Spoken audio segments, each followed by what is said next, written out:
கமல் சாரோட உங்களுடைய கமல் ஒரு காலத்தில் வாடா போடா ஃப்ரெண்ட்ஸு. இப்போ அப்படி கூப்பிட முடியாது, அவர் வேற பெரிய ஆள் ஆகிட்டார் அரசியலில்.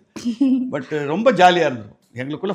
கலாட்டாக்கள் நான் நிறைய என்ஜாய் பண்ணது கமல் கூட தான். ஏதாவது ஒரு நல்ல இன்ட்ரெஸ்டிங்கான மூமெண்ட்ஸ் நிறைய பண்ணியிருக்காரு அவர். பண்ண கலாட்டால யாரு இப்போ நிறைய ஃப்ரெண்ட்ஸ் எல்லாம் இப்போ சேர்ந்தா மொட்டை மாடியில் உட்காந்து நிறைய பேசுறோம். அந்த மாதிரி ஏதாவது தேவர் ஃபிலிம்ஸ் ரொம்ப பாப்புலர் இல்லையா, அங்கே ஒருத்தர் வேலை செய்வார். ஒருத்தர் அவர்கிட்ட ஒரு கெட்ட பழக்கம், அவருக்கு அது ஒரு பழக்கம். நீங்கள் எதையாவது சொல்லிட்டு போடா மடையா அப்படின்னு இங்கே இப்படி இடிச்சா அது அவர் அப்படியே போடா மடையாண்டுவார். இது கமலுக்கு தெரியும். இன்ஃபேக்ட் கமல் சொல்லுவார், நீ வேணா பாரு நான் இங்கிலீஷ் பேசிட்டு இப்படின்றேன், இங்கிலீஷ் அப்படியே சொல்லுவார். அவருக்கு இங்கிலீஷே தெரியாது. Okay okay. பட் என்னமோ அதுக்கு ஒரு பழக்கம். ஸோ என்ன பண்ணுறது, யாராவது ஹீரோயின் வந்தால் அவங்க பேரை சொல்லி வாடி அப்படின்னு அவர் இடிச்சிடுவார். உடனே அவர் வாடின்னுடுவார்.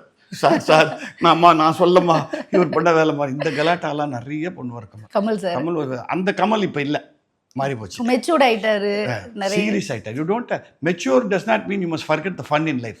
Okay okay okay okay. ரஜினியும் மெச்சூர் தான், நானும் மெச்சூர் தான். நான் இம்மெச்சூரா அவங்ககிட்ட நான் பேசிட்டு இல்ல but I love fun. I love fun. Okay. இன்னைக்கும் ஸ்டேஜில் என்னோட நடிக்க வரவனை எங்கேயாவது காலை வார முடியும்னா காலை வாருவேன். அவன் எப்படி சமாளிக்கிறான்னு பார்க்கறதுக்கு ஒரு ஜாலி. அந்த ஜாலி போகக்கூடாது. அதில் வந்து கமல் கிங். இப்போ அஃப்கோர்ஸ் அவரோட ரூட் வேற, அதனால அங்கே அப்படிலாம் பண்ண முடியாது. பட் ஷூட்டிங் போது அவர் பண்ண கலாட்டா மாதிரி யாரும் பண்ண முடியாது.